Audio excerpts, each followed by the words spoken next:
السلام علیکم ورحمۃ اللہ وبرکاتہ. نحمدہ ونصلی علی رسولہ الکریم، اما بعد. قال رسول اللہ صلی اللہ تعالی علیہ وسلم: ان خیر الحدیث کتاب اللہ وان خیر الہدی ہدی محمد صلی اللہ علیہ وسلم. رسول اللہ صلی اللہ علیہ وسلم کی بارگاہ بیکس پناہ میں بلند آواز سے درود پاک کا ہدیہ پیش کریں. اللہم صلی علی سیدنا مولانا محمد المعظم والکرم وعلی وصحابہ وبارک وسلم. وقت کم ہے، ہم آپ کے سوالات ہی براہ سنتے ہیں انشاءاللہ. جی حضرت، کل میں نے آپ سے عرض کیا تھا جب مرکز پر ہم سوال جواب کی نشش کر رہے تھے تو میں نے کہا تھا کہ آپ سے کرپٹو کرنسی کا سوال میں ضرور پوچھوں گا. میں کچھ نہیں پوچھوں گا، آپ خود ہی بتائیں کرپٹو کرنسی کے بارے میں. ہم لوگ تو کاغذ کی کرنسی کو جانتے ہیں. کرپٹو کرنسی یہ موبائل کی اسکرین پر یا کمپیوٹر پر نظر آنے والی ایک فرضی چیز ہے.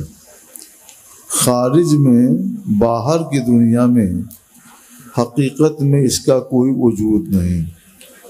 نہ تو کرپٹو کرنسی آپ کسی کو دے سکتے ہیں اور نہ ہی اس سے اپنے ہاتھوں میں لے سکتے ہیں.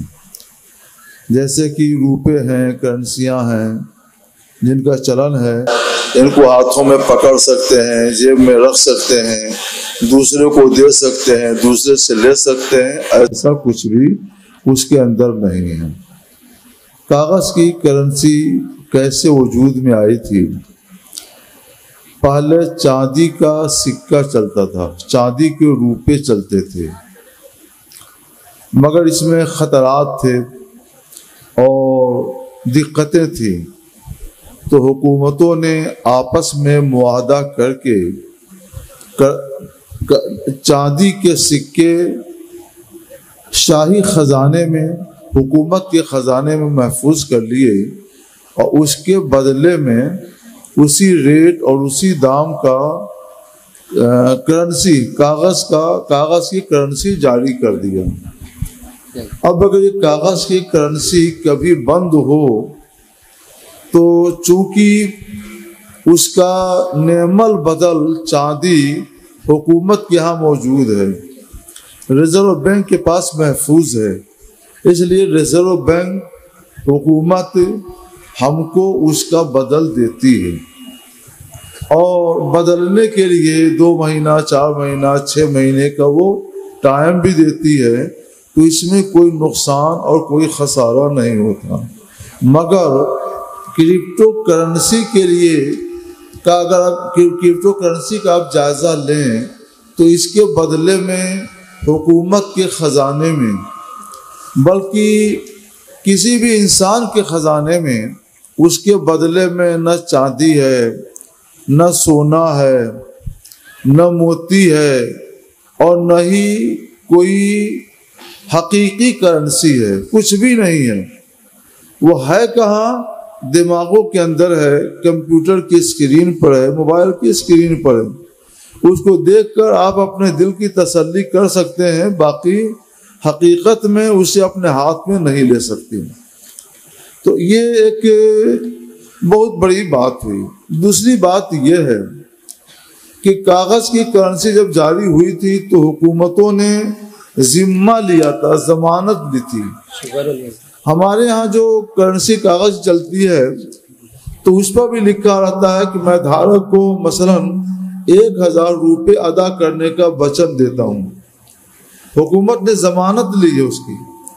اور کرپٹو کرنسی کے لیے حکومتوں نے کوئی ضمانت نہیں لی ہے.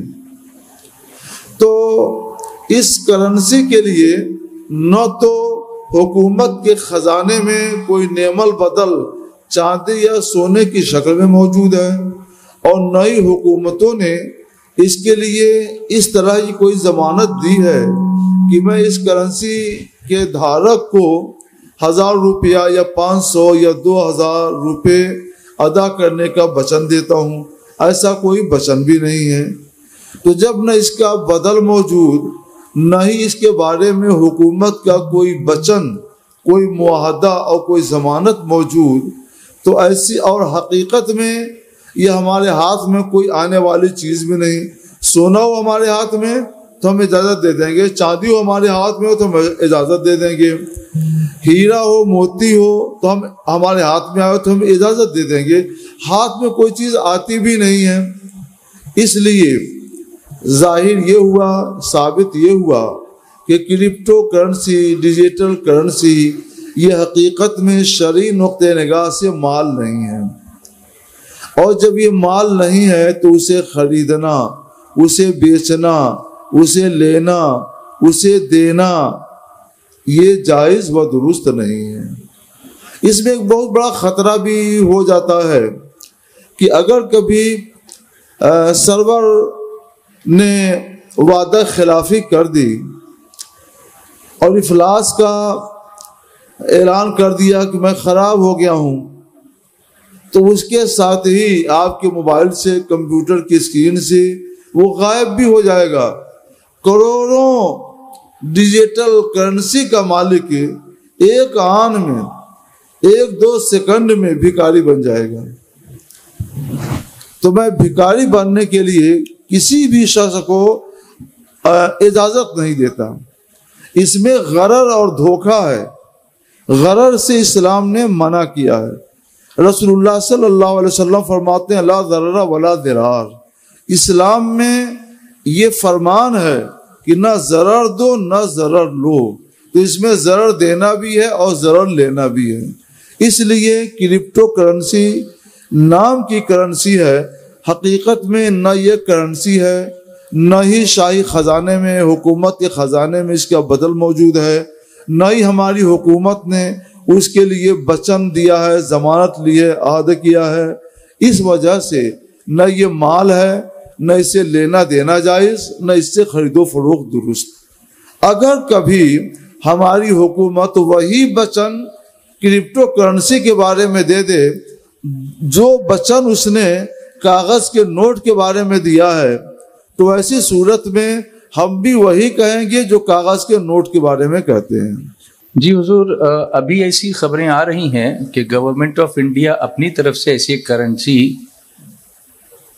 رائج کرنے والی ہے یا کر چکی ہے.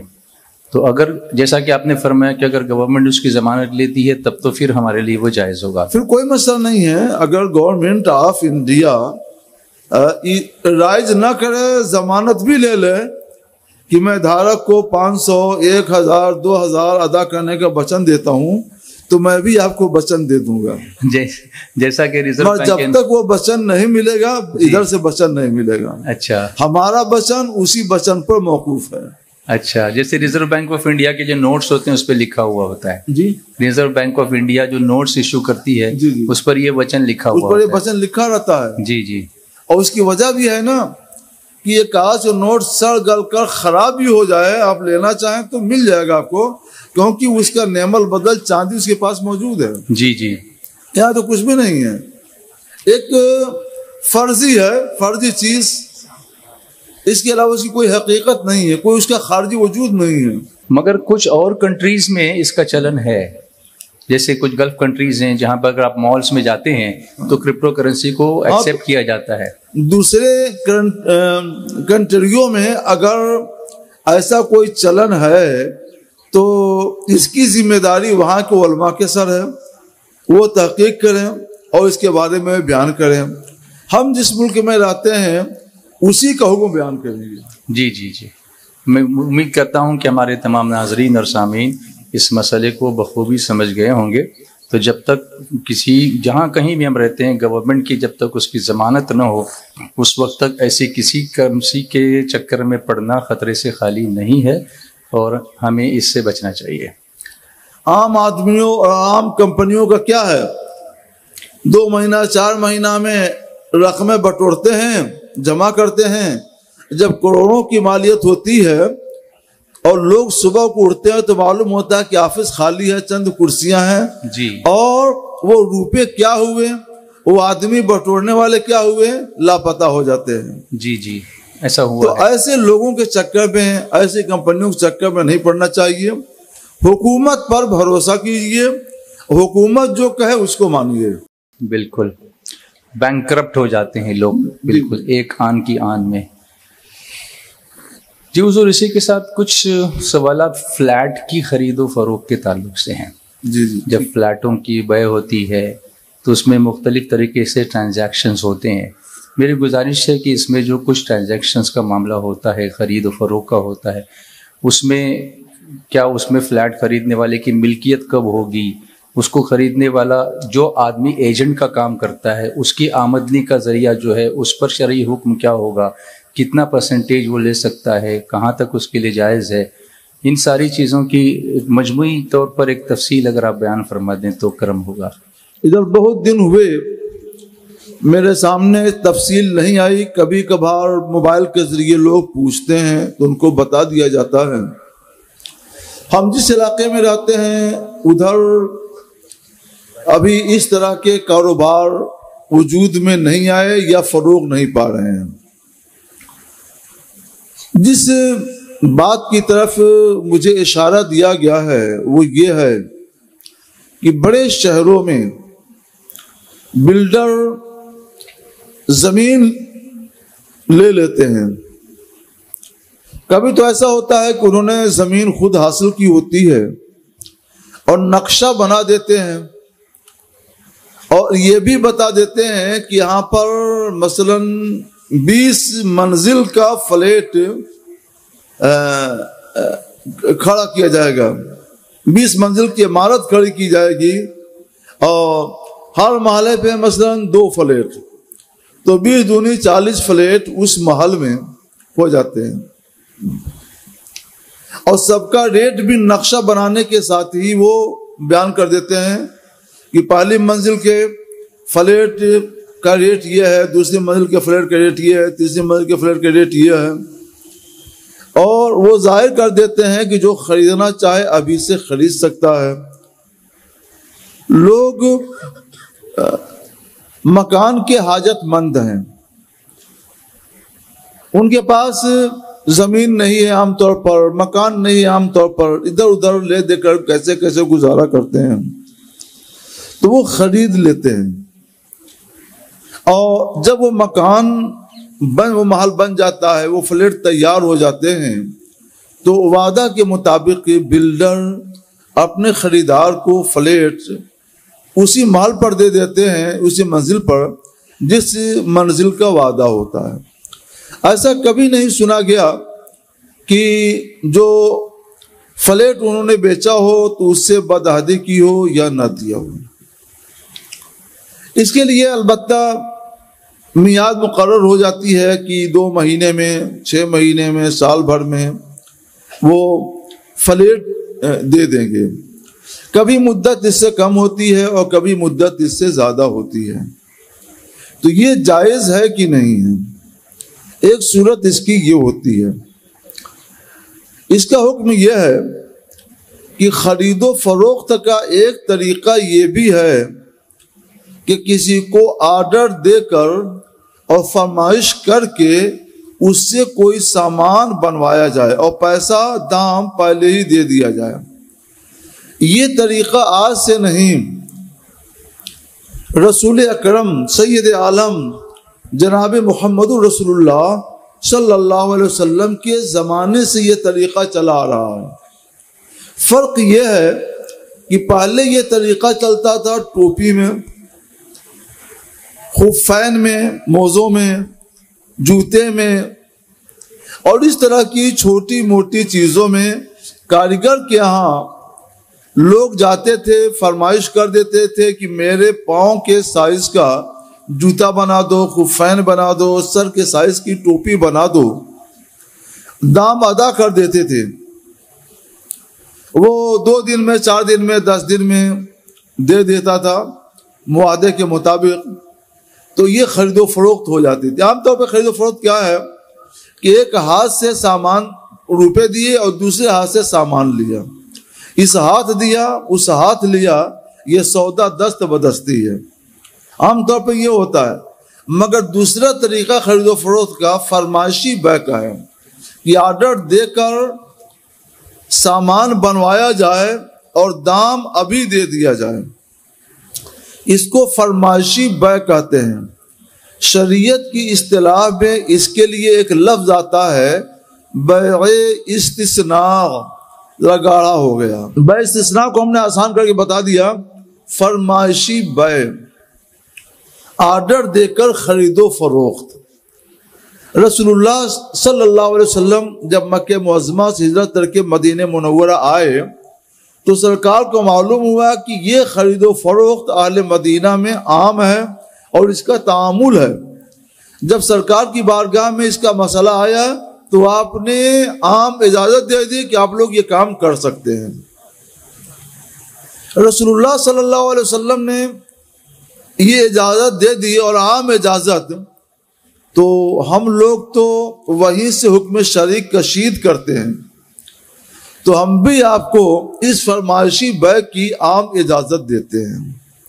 فرق بس یہ ہے کہ اس وقت یہ عام اجازت جوتے، خفین، ٹوپی وغیرہ کے لیے ملی تھی. تشت یعنی تشتری، یہ برتن کچھ بنائے جاتے تھے ان کے لیے ہوتی تھی. اور آج بلڈروں کی مہربانی سے یہ تعامل، یہ عمل درآمد فلیٹوں میں بھی ہو چکا ہے. تو بات فلیٹ کی ہو یا تشت کی، خفین کی، یا جوتے کی، یا ٹوپی کی، وہ جائز اور یہ بھی جائز. تو یہ رسول اللہ صلی اللہ علیہ وسلم کے فرمان اقدس سے ثابت ہے، اس کی اجازت ہے. یہ کاروبار بھی کرنا جائز ہے اور یہ خرید و فروخت کرنا بھی جائز و درست ہے. جی ایک صورت تو یہ ہوئی. جی دوسری صورت یہ ہوتی ہے کہ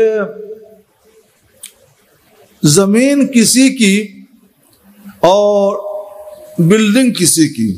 جی ایک آدمی کے پاس زمین ہے، پیسہ نہیں بلڈنگ بنائے. ایک آدمی کے پاس پیسہ ہے مگر زمین نہیں کہ بلڈنگ تعمیر کرے. دونوں معاہدہ ہو جاتا ہے. مثلا کہ تمہاری زمین پر ہم پوری زمین پر فلیٹ تعمیر کر دیتے ہیں، آدھا فلیٹ تمہارا ہوگا اور آدھا ہمارا ہوگا. یہ ملی جلی بھگت ہوتی ہے اور اس میں دونوں کا کام چل جاتا ہے اور دونوں کی حاجت پوری ہو جاتی ہے. یہ بھی ایک طرح کی خرید و فروخت ہے. زمین کا مالک فلیٹ کے بدلے میں اپنی زمین بیچتا ہے اور بلڈر فلیٹ کے بدلے میں زمین خریدتا ہے. اس طرح سے دونوں زمین کے بھی مالک ہوتے ہیں اور دونوں اپنے حساب سے بلڈنگ کے بھی، عمارت کے بھی مالک ہوتے ہیں. مگر یہ یاد رہے بلڈر کو بھی اور زمین والے کو بھی کہ چونکہ بلڈنگ پوری زمین پر بنی ہوئی ہے تو اس لیے زمین کا ایک حصہ خاص بلڈر کا نہیں ہے اور بلڈنگ کا بھی یہی حال ہوگا، بلکہ پوری زمین میں بلڈر اور زمین کا مالک دونوں کا حصہ مشاع ہوتا ہے، یعنی پھیلا ہوا. زمین کے اگر 1 کروڑ حصے مانے جائیں، 1 کروڑ جز مانے جائیں، تو ہر جز کا مالک بلڈر بھی ہوتا ہے اور مالک زمین بھی. 100 کروڑ مانے جائیں، چھوٹے چھوٹے حصے مان لیجئے، تو ہر حصے میں 100 کروڑ میں ہر حصے میں بلڈر بھی مالک ہوگا اور مالک زمین بھی مالک ہوگا. دونوں کی ملکیت مشترک ہو سکتی ہے. اس لیے کوئی بھی ایک دوسرے کی اجازت کے بغیر زمین اب نہ دوسرے کو بیچ سکتا ہے اور کوئی اجنبی آدمی آ کر اس زمین کو خرید بھی نہیں سکتا ہے. وہ زمین سب کے درمیان مشترک ہے، سب میں مشاع ہے. البتہ اس پر جو بلڈنگ بنی ہے اس پر مثلا آدھے ہاتھ کے دونوں حقدار ہیں. آدھے کا مالک زمین کا مالک ہے اور آدھے کا مالک بلڈر ہے. یہ میں نے ایک مثال کے طور پر کہا، ورنہ یہ معاہدہ کم و بیش بھی ہوتا ہے اور کم و بیش میں بھی اس کی اجازت ہوتی ہے. تو یہ صورت بھی جائز و درست ہے. یہ بیع مطلق کی صورت ہے، یہ بیع استثناء نہیں ہے. مگر آج کے زمانے کے لحاظ سے خرید و فروخت کا یہ طریقہ نیا ہے تو ہم اس کی بھی اجازت دیتے ہیں. آپ یہ بھی کر سکتے ہیں.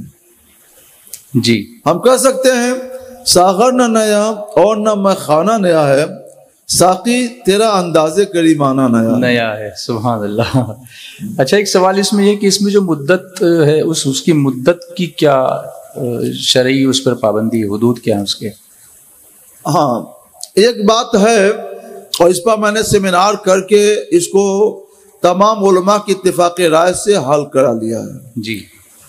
سراج الامہ امام اعظم ابو حنیفہ رحمۃ اللہ علیہ کہتے ہیں کہ بیع استثناء یعنی جو فرمائشی بیع ہے، آرڈر دے کر جو خرید و فروخت ہوتی ہے، اس کی مدت 1 ماہ کے اندر ہی رکھی جا سکتی ہے. 1 ماہ یا 1 ماہ سے زیادہ ہو تو پھر وہ بیع سلم ہو جائے گی. جی. اس کو بیع استثناء نہیں کہتے. اور بیع سلم کے لیے بڑی کڑی شرطیں ہیں. اور ان کے صاحبین امام ابو یوسف اور امام محمد رحمہ اللہ یہ کہتے ہیں کہ یہ بیع حاجت کی وجہ سے جائز ہے. اگر حاجت 1 مہینے سے زیادہ میعاد مقرر کرنے کی ہو تو بھی وہ استثناء ہی ہے. 1 سال کی میعاد مقرر کر لیں گے تو بھی وہ استثناء ہے. تو وہ میعاد زیادہ سے زیادہ مقرر کرنے کی بھی اجازت دیتے ہیں اور اس کو فرمائشی بیع یا بیع استثناء قرار دیتے ہیں. تو اب یہ دونوں صورتیں ہیں، کتابوں میں یہ دونوں صورتیں لکھی ہوئی ہیں. پہلے کے علماء فتویٰ دیتے تھے سراج الامہ امام اعظم ابو حنیفہ رحمۃ اللہ علیہ کے مذہب پر کہ 1 مہینے کے اندر ہی میعاد ہونی چاہیے. 1 مہینہ یا اس سے زیادہ میعاد بیع استثناء میں نہیں رکھ سکتے ہیں. مگر یہ بیع یہ خرید و فروخت مشروع ہوا ہے لوگوں کے تعامل کی وجہ سے، عمل درآمد کی وجہ سے، لوگوں کی حاجت کی وجہ سے. اب وہ حاجت 1 مہینے سے زیادہ کی طرف جا رہی ہے، وہ تعامل 1 مہینے سے زیادہ کا ہو گیا ہے. اس لیے صاحبین رحمہ اللہ فرماتے ہیں جو امام اعظم رحمۃ اللہ علیہ کے 2 جلیل القدر شاگرد ہیں کہ ہم اس کی بھی اجازت دیتے ہیں. تو ہم تنہا کچھ کر نہیں سکتے تھے، اس لیے ہم نے ہندوستان کے بڑے بڑے علماء، فقہا اور اسلامی قانون دانوں کو ہم نے بلایا. یہ مسائل رکھے، دلیلیں رکھیں، اس پر گرما گرم بحثیں ہوئیں، کئی روز تک بحثیں چلیں. اور بحثوں کے ہونے کے بعد اس بات پر اتفاق سب کا ہو گیا کہ اب صاحبین رحمہ اللہ کے مذہب پر یعنی امام ابو یوسف اور امام محمد رحمۃ اللہ علیہ کے مذہب پر عمل اور فتویٰ جائز ہے، لہٰذا ہم لوگ اس کی اجازت دیتے ہیں. اسی لیے میں نے آپ کو اور بلڈر کو یہ اجازت دی ہے کہ وہ جتنے میعاد چاہے مقرر کر لیں، بس یہ کہ 100 برس کی میعاد نہ رکھیں.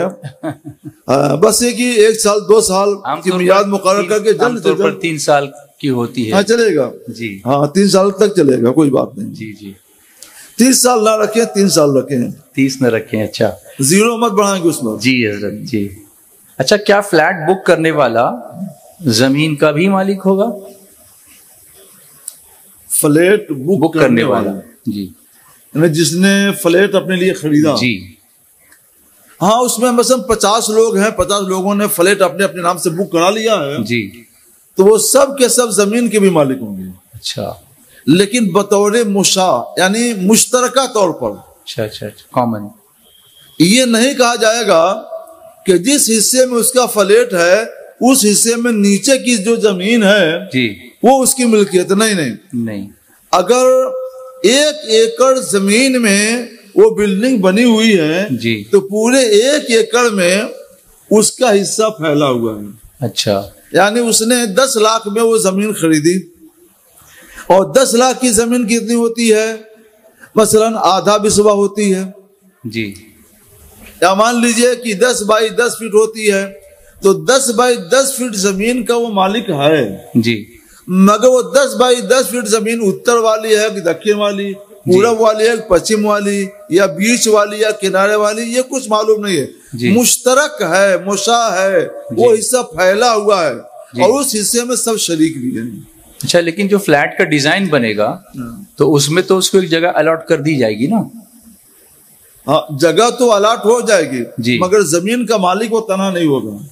زمین میں سب جتنے بھی فلیٹ والے ہیں سب کا سارے فلیٹ والے اپنے اپنے حصے کے حساب سے اس کے مالک ہوں گے اور ان کا حصہ کون ہے یہ متعین نہیں ہے. تو اگر ایسا ہے تو جو فلیٹ میں نے خریدا تو جو بلڈر ہے یا ڈیولپر ہے اس کو مجھے وہی فلیٹ دینا ضروری ہے یا اس جیسا دوسرا بھی دے سکتا؟ نہیں، فلیٹ تو متعین کرنا پڑے گا. جی، کیونکہ فلیٹ میں رہنا ہے. جی، اگر فلیٹ کو یہ مشترک کر دیں تو یہ ڈھونڈا کرے اور اپنی خبر کو خبر نہ ہو. پتہ ہی نہیں چلا کہاں رہے گا. جی زمین رہنے کے لیے ضروری نہیں ہے, فلیٹ رہنے کے لیے ضروری ہے. تو جو فلیٹ متعین ہوا ہے دونوں کی باہمی رضامندی سے, وہ فلیٹ متعین ہے, اور اسی منزل کا فلیٹ چاہیے جس منزل کا ہے, اسی محلے کا فلیٹ چاہیے, اور جس سائز کا فلیٹ اور جس وصف اور صفت کا فلیٹ مقرر ہوا ہے اسی صفت, اسی وصف, اسی سائز کا فلیٹ چاہیے. یہ متعین ہے, فلیٹ متعین ہے. مگر اس فلیٹ کے بدلے میں جو زمین آتی ہے زمین متعین نہیں ہے. اتنی زمین کا مالک ہے مگر غیر معین طور پر. جی جی, اس کا حصہ پھیلا ہوا ہے, پورے 1 ایکڑ کے اندر پھیلا ہوا ہے. کتنی باریکیاں ہیں, ماشاء اللہ, سبحان اللہ. اچھا ٹھیک ہے, میں نے ایک فلیٹ بک کیا لیکن پوری رقم ابھی نے ادا نہیں کی, وہ کنسٹرکشن ابھی چل رہا ہے, میں تھوڑی تھوڑی رقم دے رہا ہوں. تو اب جو زکوٰۃ مجھے دینی ہوگی تو جو باقی رہنے والی رقم ہے اس کی زکوٰۃ کسٹمر کے لیے یا جو بلڈر ہے اس کے لیے, اس کا کیا حکم ہوگا؟ چونکہ یہ خرید و فروخت, یہ بیع اسی وقت مکمل ہو جاتی ہے جس وقت معاہدہ ہوا. جی, جس وقت پیسہ دے دیا تو جتنا بھی دام دے دیا اتنے دام کا مالک بلڈر ہو گیا. بلڈر ہو گیا. اب مثلا 10 لاکھ میں ایک فلیٹ خریدا جی, اور 5 لاکھ ادا کر دیا, تو 5 لاکھ روپے کا مالک بلڈر ہو گیا, اس کی زکوٰۃ وہ ادا کرے گا. جی, 5 لاکھ روپے آپ کے ذمے قرض ہیں, تو سال بھر میں جب آپ اپنی زکوٰۃ کا حساب کریں گے تو زکوٰۃ کے حساب میں سے 5 لاکھ کا یہ قرضہ نکال دیں گے, وضع کر دیں گے, گھٹا دیں گے. اس کو گھٹانے کے بعد جو باقی بچے گا اس کی زکوٰۃ دی جائے گی. اچھا, اور میں نے رقم پوری ادا کر دی مگر ابھی مجھے قبضہ نہیں ملا ہے زکوٰۃ, آپ مالک ہیں, ہاں, تو قبضہ نہیں ملا ہے, ہاں, وہ کچھ مجبوری ہوتی ہے عمل درآمد کی, کبھی یہ کہ فلیٹ بھی مکمل نہیں ہوتا ہے, صفائی وغیرہ کا مسئلہ ہوتا ہے, آکوپیشن سرٹیفکیٹ نہیں ملتا ہے, یہ سب ہوتا ہے. جی, تو اس میں کوئی بات نہیں ہے, آپ فلیٹ کے مالک ہو چکے ہیں, اسی فلیٹ کے جہاں وہ فلیٹ ہے, اور اس جو روپے آپ نے ادا کر دیے دام میں وہ روپے بلڈر کو ہو گیا, اس کی زکوٰۃ بلڈر ادا کرے گا.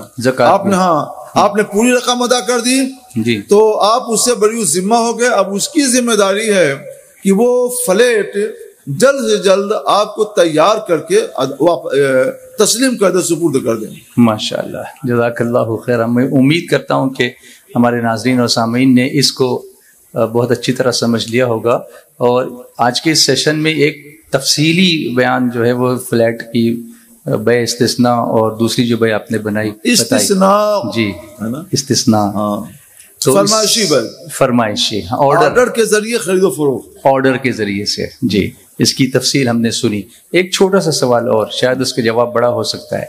اسلام میں مذہبی آزادی کے بارے میں کیا ہدایات ہیں؟ اس بارے میں نرمی کیا ہے, سختی کیا ہے؟ اسلام میں مذہبی آزادی کے بارے میں جی کیا ہدایات ہے؟ اسلام نے مذہبی آزادی عطا کی, اور کسی کو ایک اپنے مذہب پر یعنی اسلام کے ماننے پر مجبور نہیں کیا.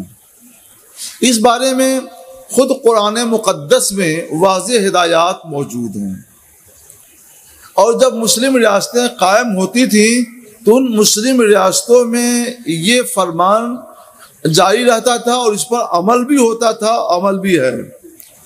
قرآن پاک میں لا اکراہ فی الدین, دین میں مذہب میں کوئی جبر اور کوئی دباؤ نہیں ہے. قرآن پاک میں ایک دوسری جگہ پہ لکم دینکم ولی دین, تمہارے لیے تمہارا دین, میرے لیے میرا دین. یہ بھی مذہبی آزادی پر کھلی ہوئی دلیل ہے, چمکتے ہوئے سورج کی طرح سے مذہبی آزادی پر دلیل ہے. اور فقہ اسلامی کا یہ قانون ہدایہ جیسی عظیم کتاب میں بھی ہے, بدائع الصنائع میں بھی ہے, اور دوسری بہت سے قانون اسلامی کی کتابوں میں بھی ہے. امرنا بان نترکہم وما یدینون, ہمیں حکم دیا گیا ہے کہ اسلامی ریاست میں جو غیر مسلم سکونت اختیار کرتے ہیں ان کو ان کے دین پر چھوڑ دیں, وہ جو چاہیں کریں, اب ان کی مرضی ہے. تو قرآن میں بھی ہے, اور ایک جگہ نہیں کئی جگہوں پر ہے, اور اسلامی قانون کی جو زبردست کتابیں بہت پہلے لکھی گئی ہیں ان تمام کتابوں میں بھی یہ قانون موجود ہے. یہاں تک کہ جو لوگ معاہدہ کر کے وہاں جو غیر مسلم رہتے ہیں تو ان کے لیے یہاں تک فرمایا گیا کہ دماؤہم کا دمائنا و اموالہم کا اموالنا، ان کا خون ہمارا خون اور ان کا مال ہمارا مال. یعنی جیسے ہمارے مال کی حفاظت ہوگی ویسے ان کے بھی مال کی حفاظت ہوگی، جیسے ہمارے خون کی حفاظت ہوگی ویسے ان کے بھی خون کی حفاظت ہوگی. ایک جگہ یہ قانون بتایا گیا. تو اسلام نے کبھی مذہب کے سلسلے میں دباؤ نہیں ڈالا. ایک بار حضور صلی اللہ تعالی کیا یہ فتح مکہ کے موقع پر سرکار علیہ الصلوۃ والسلام کے سامنے وہ سب لوگ جمع ہو گئے اور بلا بھی لیے گئے خانہ کعبہ کے سامنے میں جنہوں نے مسلمانوں کو نکالا تھا اور وہ گھر باس ہو کے چلے گئے تھے. تو رسول اللہ صلی اللہ علیہ وسلم نے پوچھا بتاؤ تم لوگ میرے بارے میں کیا سوچتے ہو، میں تمہارے ساتھ کیا سلوک کروں گا؟ تو ان لوگوں نے کہا کہ آپ بہتر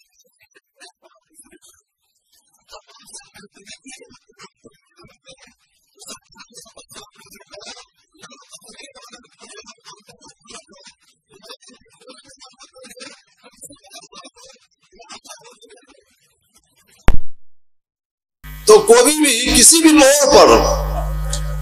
موڑ پر اگرچہ فتح ہوا ہو، اسلام نے جبر نہیں کیا مذہب کے بارے میں، کوئی دباؤ نہیں ڈالا مذہب کے لیے، بلکہ آزادی عطا کی کہ جو چاہیں جیسے چاہیں آپ رہیں. امرنا بان نترکہم ما یدینون، ہمیں حکم دیا گیا ہے کہ ہم انہیں ان کے حال پر چھوڑ دیں، وہ جو چاہیں کریں.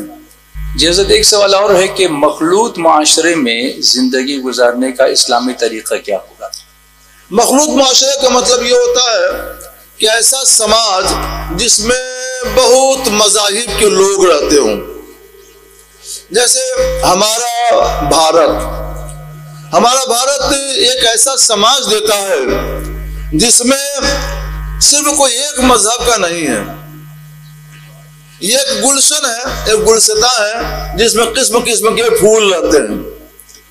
تو سب مل کر رہے تو گلشن ہے، اور اگر باد خزاں چلے تو وہ گلشن پھر ویران ہوتا ہے.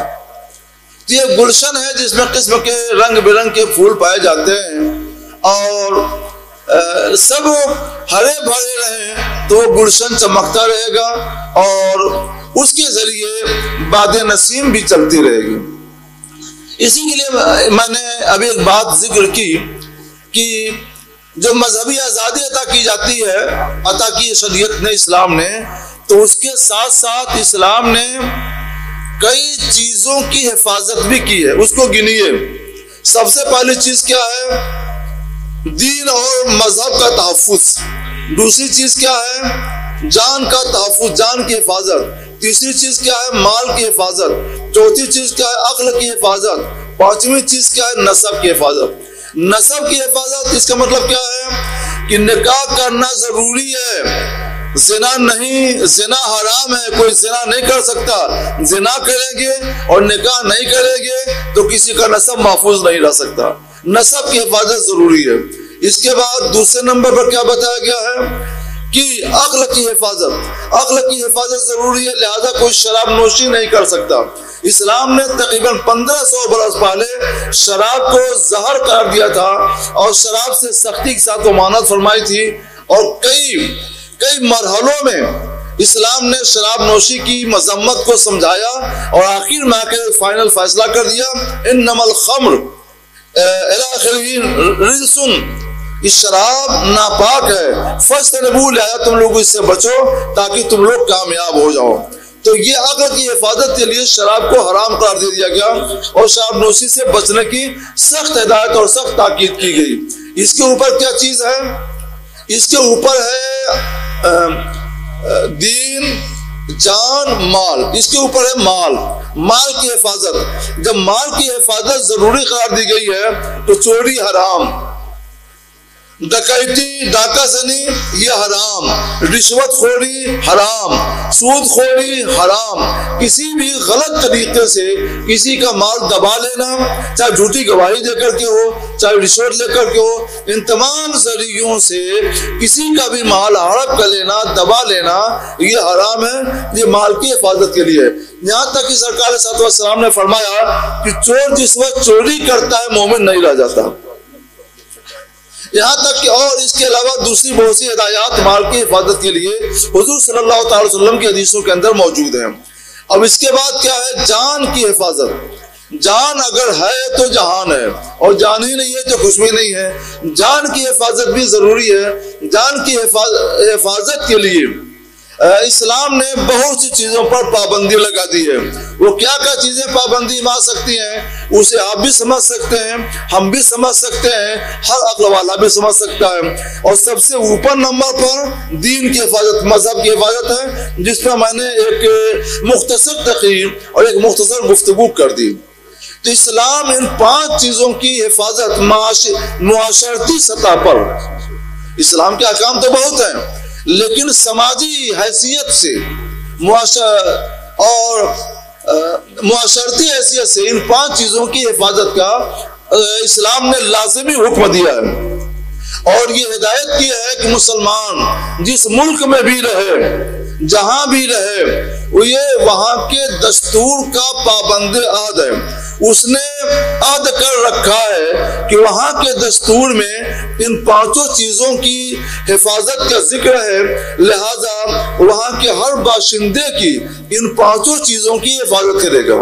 مسلمان پابند عہد ہے کہ جس ملک میں رہتا ہے اس ملک کے ہر قوم اور ہر مذہب والے کی عقل کی بھی مال کی بھی حفاظت کرے گا، دین کی بھی حفاظت کرے گا۔ دین کی حفاظت کا مطلب جو میں نے پہلے بیان کر دیا، دین کی حفاظت کرے گا ہر مذہب والے کی، جان کی حفاظت کرے گا ہر مذہب والے کی، مال کی حفاظت کرے گا ہر مذہب والے کی، عقل کی حفاظت کرے گا ہر مذہب والے کی، اور نسب کی حفاظت کرے گا ہر مذہب والے کی۔ لہذا کسی بھی مذہب کی عورت کی طرف للچائی ہوئی نظر اٹھانا حرام اور گناہ ہے۔ کسی بھی مذہب کی عورت یا لڑکی سے بدی کرنا سخت حرام و گناہ ہے۔ کسی بھی مذہب کے لوگوں کے ساتھ غدر کرنا، بدعہدی کرنا، ان کا مال چھین لینا یا ان سے رشوت لینا حرام و گناہ ہے۔